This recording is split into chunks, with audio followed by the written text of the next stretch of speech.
सदन में आदरणीय प्रधानमंत्री नरेंद्र मोदी जी के तीसरे कार्यकाल का जो पहला बजट है उस पर चर्चा हो रही है और यह बजट जो है आत्मनिर्भर भारत बनाने की दिशा में मोदी जी की सरकार का क्या संकल्प है उसको दर्शाने वाला बजट। और पिछले 3 दिन से जो चर्चा सदन में चल रही है, ऐसा लग रहा है कि बजट पर भाषण देने के बजाय नरेंद्र मोदी जी की आलोचना पर यह पूरा बजट भाषण चल रहा है। भाई बजट पर बोलिए। और पूरा विपक्ष का जो भाषण का जो टोन है वो यह दर्शाता है कि जैसे नरेंद्र मोदी जी का चेहरा इनको पसंद नहीं आ रहा हो, ये उससे नफरत कर रहे हैं। लेकिन अब अगर आप नफरत कर रहे हैं, आपको पसंद नहीं आ रहा है, तो क्या करिएगा? इस देश की जनता ने उनके चेहरे को पसंद किया और तीसरी बार उनको देश की सत्ता संभालने की जिम्मेवारी दी। 60 वर्ष के बाद 60 वर्ष के बाद 60 वर्ष के बाद 60 वर्ष के बाद जयप्रकाश जी, मोदी जी की उपलब्धता है, मोदी जी की उपलब्धता है कि 60 वर्ष के बाद, आजादी के बाद तीसरी बार किसी को इस देश की सत्ता संभालने का मौका मिला है। ये उनको बर्दाश्त नहीं हो रहा है। उनके पेट में दर्द हो रहा है। अब सच्चाई को नहीं पचा रहे हैं। अब इस देश की जो सच्चाई है उसको ये अगर नहीं पचा पा रहे हैं तो हम लोगों का क्या दोष है भाई? लेकिन हमारा एक परामर्श है इनको, सभापति महोदय, कि सच्चाई को जितना जल्दी। इन्होंने भाषण किया, कोई नहीं बोला, फिर क्यों बोल रहे हैं? बैठिए, बता देते हैं माननीय मंत्री जी, आपका चरित्र भी बता देंगे। माननीय मंत्री जी, एक मिनट आपका चरित्र भी बता देंगे कि आप क्या करते रहे। माननीय मंत्री जी, आप चेयर से करें। जयप्रकाश जी, आप माननीय जयप्रकाश जी सुन लीजिए। आप जब बोल रहे थे समय भी अधिक दिया गया, किसी ने आपको व्यवधान नहीं किया। अगर आप खड़े होंगे, नहीं, आप परंपरा सीखिए। आप वरिष्ठ सदस्य हैं, बैठ जाइए। आप परंपरा सीखिए। आपके किसी स्पीच पे किसी ने व्यवधान नहीं किया। आपको अवसर है, आपकी पार्टी को अवसर है। माननीय मंत्री जी जो बोल रहे हैं उसका जवाब आपकी पार्टी देगी, आपके पार्टी के नेता दे देंगे। सभापति महोदय, माननीय मंत्री जी ये बोल रहे हैं। कुछ दिन हम लोग इन लोगों के साथ भी थे और वहां जाके पता चला कि गिद्ध की तरह जैसे लाश को नोचने का काम ये लोग करते थे। और हम लोग विदा हो गए, प्रणाम करके इधर चले आए कि भैया वही काम करते रहो। अंदर में गठबंधन के अंदर ये लोग लॉबी चलाते थे और लॉबी चला के कैसे किसका मतफटौल करावे इसकी योजना बनाते थे। हम लोगों ने प्रणाम किया, इधर चले आए। तो इसलिए छोड़ दीजिए, जरा हम आपको बता देते हैं। तो इसलिए आप इधर आप बोलिए। आप चेयर को सभापति महोदय, सच्चाई इनको सुनना नहीं है, आप ही का पसंद नहीं है। आप जो बोल रहे हैं वो रिकॉर्ड पे जा रहा है। किसी भी माननीय अन्य सदस्य का बात रिकॉर्ड पे नहीं जा रही, केवल आपकी रिकॉर्ड। हम इनको बता रहे हैं सभापति महोदय कि जितना आप बैठिए। शौकत राय जी बैठ जाए। नहीं, जब आपको अवसर दूंगा तब आप बोलेंगे। आपको भी no point of order please. माननीय मंत्री, सभापति महोदय, इनको हम बता रहे हैं कि जितना जल्दी इस सच्चाई को पचा लीजिएगा उतना ही आपके मन को शांति मिलेगी। नहीं तो पूरा मन विचलित रहेगा आपका और 5 साल इसी तरह विचलित रहिएगा। 99 का आंकड़ा बड़ा खराब होता है सभापति महोदय। लूडो पता नहीं गौरव गोगोई जी और बाकी लोगों ने खेला है कि नहीं खेला है। लूडो खेल के 99 पर पहुंचते हैं और जब सांप काटता है तो 0 पर पहुंच जाते हैं। यही हाल है। तो इसलिए जरा इनको मन की शांति को जितना जल्दी ये शांत कर ले और देश की सच्चाई को जितना जल्दी ये स्वीकार करेंगे उतना ही इनके लिए चैन मिलेगा, इनको भी चैन मिलेगा और देश को भी चैन मिलेगा। और इस देश में जो नरेंद्र मोदी जी ने आत्मनिर्भर बनाने का जो काम प्रारंभ किया है वो आगे बढ़ता रहेगा, उसमें व्यवधान ये नहीं डालने का प्रयास करें।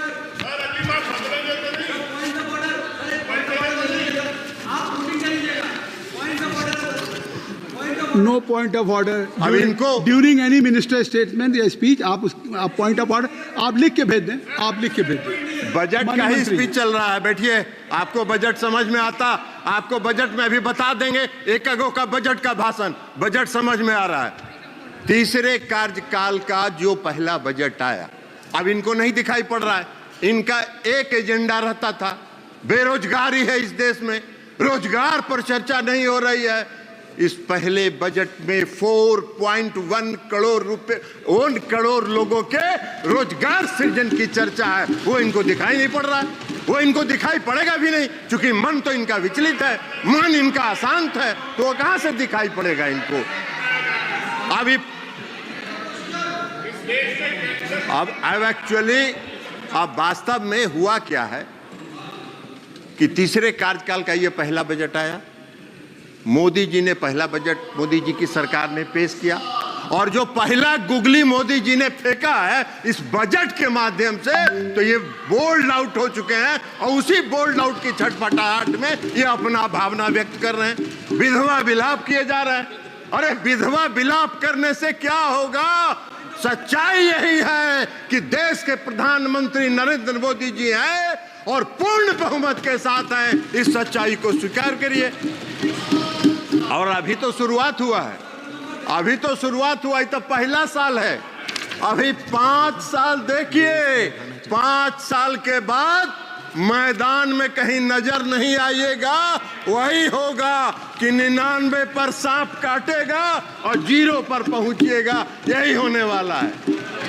कई लोगों ने, कई पार्टियों ने चर्चा की, कई पार्टियों ने चर्चा की, कहा कि 2 राज्यों को खुश करने की बात हुई है। अरे भाई, 2 राज्य को सरकार बचाने के लिए कई बात, सरकार बचाने की कौन सी बात?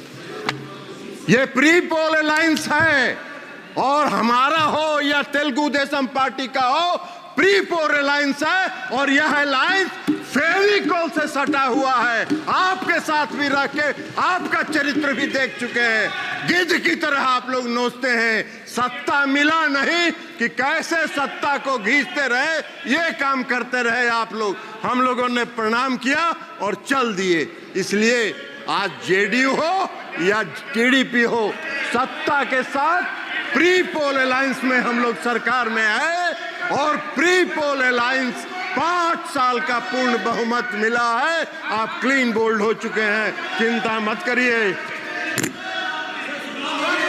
सभापति महोदय, सभापति महोदय, सभापति महोदय, हम पर अभिषेक बनर्जी जी का भाषण पढ़ रहे थे।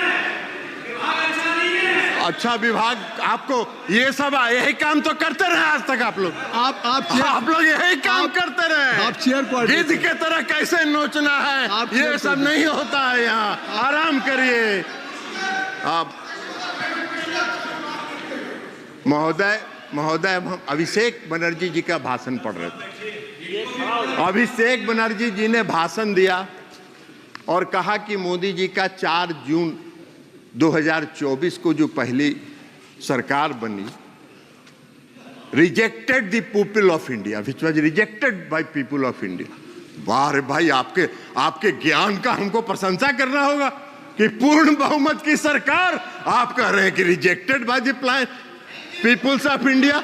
वाह, पूर्ण बहुमत नहीं दिखता है इनको। अरे सच्चाई को अभिषेक बनर्जी जी स्वीकार करना चाहिए। इन्होंने कहा क्या भाषण में? वक्त बदल गया है, वक्त बदल गया है। हाँ अभिषेक बनर्जी जी, वक्त जरूर, सभापति महोदय, वक्त जरूर बदल गया है, वक्त जरूर बदल गया है, क्योंकि मोदी जी पूर्ण आत्मविश्वास और दृढ़ संकल्प के साथ तीसरे कार्यकाल में आत्मनिर्भर भारत बनाने की ओर चल चुके हैं। इसलिए वक्त बदल गया है, आपको दिखाई नहीं देता है। तो उसमें हम क्या करें, आंख का जांच कराइए और चश्मा लगाइए, दिखेगा आपको कि इस देश की जनता ने क्या किया। हमको आशा करते थे, हम उम्मीद करते थे कि अभिषेक बनर्जी जी जब भाषण दे रहे थे तो वो कहते कि पश्चिम बंगाल में महिलाओं के चिरहरण का जो वीडियो वायरल हो रहा है उस पर क्षमा मांगते, इस देश से, उस पर इस देश से क्षमा मांगते, वे नहीं मांगे, नहीं मांगेंगे, नहीं मांगेंगे, क्योंकि पश्चिम बंगाल में वे जैसे चिरहरण हो रहा है, महिलाओं पर अत्याचार हो रहा है और जो आम लोगों पर अत्याचार हो रहा है वो उनको नहीं दिखता है। अभी इसी सदन में अभी बता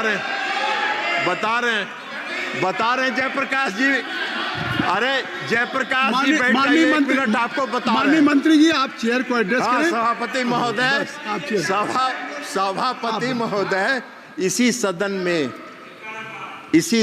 में अधीर रंजन चौधरी जी ने अपने मन का भड़ास और मन का तकलीफ कई बार सदन के पटल पर उतारा। दिशा की मीटिंग नहीं हुई 5 साल तक, दिशा की मीटिंग नहीं होने दी पश्चिम बंगाल की सरकार ने। और लोकतंत्र की बात करते हैं, इनको क्या अधिकार है लोकतंत्र की बात करने का? इनको कौन सा हक है लोकतंत्र की बात करने का? कृपया रिकॉर्ड में है। माननीय सदस्य ने जो नाम लिया है, गौरव, माननीय सदस्य ने जो नाम लिया है वो रिकॉर्ड में नहीं जाएगा, रिकॉर्ड में नहीं जाएगा। जो माननीय सदस्य ने नाम लिया है, I think so you should have patience to hear me, you must have patience to hear me. जो नाम उन्होंने माननीय सदस्य का लिया है वो रिकॉर्ड में नहीं जाएगा। मैंने भी लिया। अरे गौरव, आप बैठिए। अरे गौरव गोगोई जी, आप इधर बोलिए चेयर से, आप नाम मत लीजिए। आप माननीय मंत्री जी, सभापति महोदय, माननीय सदस्य गौरव गोगोई जी को नहीं, वो भी थे यहाँ, वो इस सदन में प्रेजेंट थे जब अधीर रंजन चौधरी नहीं, जी, उनका नाम मत लीजिए, वो सदन के सदस्य नहीं, ठीक है, इसलिए मैं नाम, ठीक है, हाँ ठीक है, ठीक है, आप हो गया, विड्रॉ कर लिया उनका नाम, नाम उनका हमने वापस ले लिया। सभापति महोदय, उनका नाम हमने वापस ले लिया, लेकिन सच्चाई है कि 17वीं, बैठ जाइए ना जयप्रकाश जी, बैठ जाइए ना, बैठ जाइए, हुड्डा जी अंदर जाने वाले, बैठिए।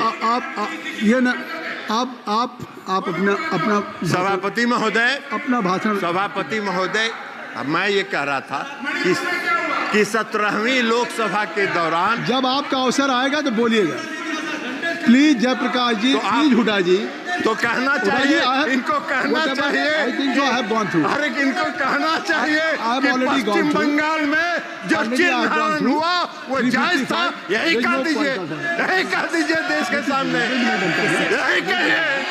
माननीय मंत्री, आप इधर बैठिए, मैं दूंगा, इनकी बात खत्म कर लीजिए, आप बैठ जाएं। जयप्रकाश जी, आप बैठ जाएं, बैठ जाइए ना, ये क्या बात है? आप जयप्रकाश जी बैठ जाए, माननीय सदस्य, ऐसे सदन ऐसे नहीं चलता। माननीय मंत्री जी, आपसे आग्रह है कि आप अपना भाषण कृपया संक्षिप्त करें और आप माननीय सदस्य का नाम महोदय, मैं नाम नहीं ले रहा हूँ, मैंने नाम वापस ले लिया, नाम हमने विड्रॉ कर लिया। अब हम ये कह रहे हैं कि 17वीं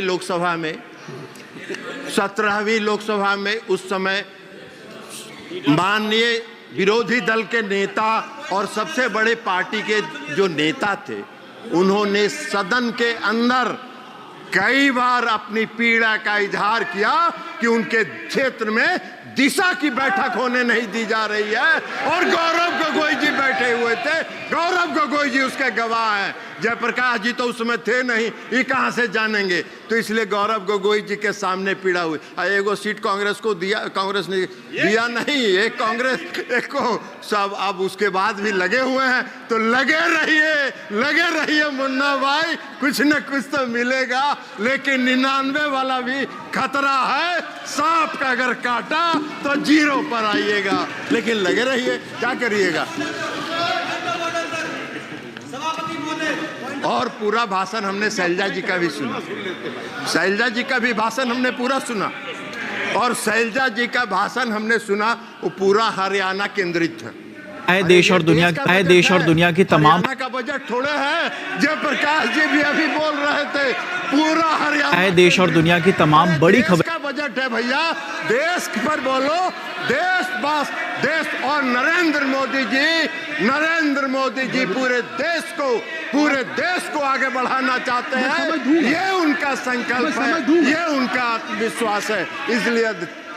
इसलिए मैं समझ दूंगा, मैंने कहा है, अब मैं दूंगा। आप बैठ जाइए जयप्रकाश जी डिक्टेट नहीं कर सकते सदन में, आप बैठ जाएं। मैंने हुड्डा जी को कह दिया, रूलिंग दे दिया, आप बैठ जाइए। अब अध्यक्ष महोदय, सभापति महोदय, वित्त मंत्री का आप बैठ जाएं, कृपया आप सब लोग बैठ जाएं। तो हमने ये कहा कि पूरे 3 दिन तक ये बजट पर कम बोलते रहे। देश के प्रधानमंत्री आदरणीय नरेंद्र मोदी जी का चेहरा इनको पसंद नहीं था, तो इसलिए उनकी आलोचना में ये पूरा 3 दिन इन्होंने बिताया। अब बजट में जो प्रावधान है उसको इनको दिखाई ही नहीं पड़ा, वो देखना भी नहीं चाहते, इसलिए कि ये तो पीड़ा में है, अंदर से कष्ट में है, विचलित है। तो मन जब विचलित रहता है तो सच अच्छी बात दिखाई नहीं पड़ती है, इसलिए कह रहे हैं इनको। बजट के भाषण में, वित्त मंत्री जी के बजट के भाषण में साफ लिखा है कि 9 प्राथमिकताओं के संबंध में प्रयासों की परिकल्पना की गई है, और वो 9 प्रयास देश को आत्मनिर्भर भारत बनाने की दिशा में ले जाएगा। ये इस बजट में है, ये उनको दिखा नहीं। पहला क्या है? कृषि में उत्पादकता और अनुकूलता, रोजगार और कौशल प्रशिक्षण, समावेशी मानव संसाधन विकास और सामाजिक न्याय, विनिर्माण और सेवाएं, ऊर्जा सुरक्षा, अवसंरचना, नवाचार, अनुसंधान और विकास, और अगली पीढ़ी के सुधार। तो प्रधानमंत्री नरेंद्र मोदी जी तो अभी की पीढ़ी के अलावा अगली पीढ़ी तक भी सोच रहे हैं, इनको ये दिखाई नहीं पड़ रहा है। तो अब ये दिखाई नहीं पड़ रहा है तो इसमें हमारा क्या दोष है? आपका मन विचलित है, हम भगवान से प्रार्थना करते हैं कि आपके मन को जल्दी शांति प्रदान करे, मन के आत्मा को जल्दी से विचलापन खत्म हो, ताकि आप उससे बाहर निकलिए और देश की कल्पना के बारे में सोचिए। इनको दिखाई नहीं पड़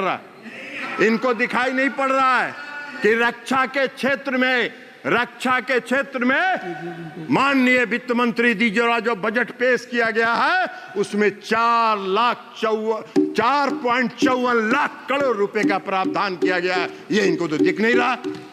ये पूरा देश के लिए है, ये देश की रक्षा और सुरक्षा के लिए है। इनको ये नहीं दिख रहा है कि ग्रामीण विकास के क्षेत्र में 2.65 लाख करोड़ रुपए का प्रावधान किया गया, वो इनको दिखेगा नहीं। इनको नहीं दिखेगा कि कृषि को, अभी चर्चा कर रहे थे माननीय सदस्य श्री सभापति महोदय जयप्रकाश जी, कह रहे थे कृषि का बड़ा नुकसान हो रहा है। अरे कृषि के क्षेत्र में 1.52 लाख करोड़ रुपए का प्रावधान इस बजट में किया गया है, वो आपको नहीं दिख रहा है। शिक्षा के क्षेत्र में 1.25 लाख करोड़ का प्रावधान किया गया है, वो इनको नहीं दिख रहा है। स्वास्थ्य, सूचना एवं प्रौद्योगिकी के क्षेत्र में 1.16 लाख करोड़ का प्रावधान किया गया है, वो इनको दिख नहीं रहा है। इनकी नजर से ओझल हो रहा है। इनको दिख रहा है तो सिर्फ मोदी जी का चेहरा दिख रहा है, और मोदी जी का चेहरा देख के ये भड़क जा रहे हैं। साहब बात देख नहीं रहे, लेकिन भड़किएगा तो क्या करिएगा? देश की जनता को वही चेहरा पसंद है, तो इसलिए वो चेहरा आगे बढ़ रहा है। ऊर्जा के क्षेत्र में, समाज कल्याण के क्षेत्र में, और कॉमर्स और इंडस्ट्रीज के क्षेत्र में जो प्रावधान इस बजट में है वो इनको देख नहीं रहा। तो इनको 2 बात दिख रहा है। एक बात मोदी जी का चेहरा जो इनको पसंद नहीं है, तो उसमें देश की जनता उनको पसंद करती है। आपके पसंदगी नापसंदगी का कोई अर्थ नहीं है। आप जितना जल्दी उसको स्वीकार कर लीजिए और मोदी जी का चेहरा पसंद करने लगिएगा, उतनी ही जल्दी आपके मन कृपया को समाप्त शांति मिलेगी। ये हम आपको कह रहे हैं। और दूसरा, इनको दिख रहा है बिहार और आंध्र प्रदेश। अरे भैया, ये जो पूरा बता दिए, इसमें बिहार और आंध्र प्रदेश आता है क्या? पूरा बिहार और आंध्र प्रदेश आता है क्या? पूरे देश के विकास के लिए मोदी जी संकल्पित हैं। मोदी जी की सरकार संकल्पित है। आत्मनिर्भर भारत बनाने की दिशा में आगे बढ़ रहे हैं, आगे बढ़ते रहेंगे। पूरी आत्मविश्वास, इच्छा शक्ति और दृढ़ संकल्प के साथ आगे बढ़ रहे हैं। और इसलिए इस बजट का हम समर्थन करते हुए अपनी बात समाप्त करते हैं। बहुत बहुत धन्यवाद।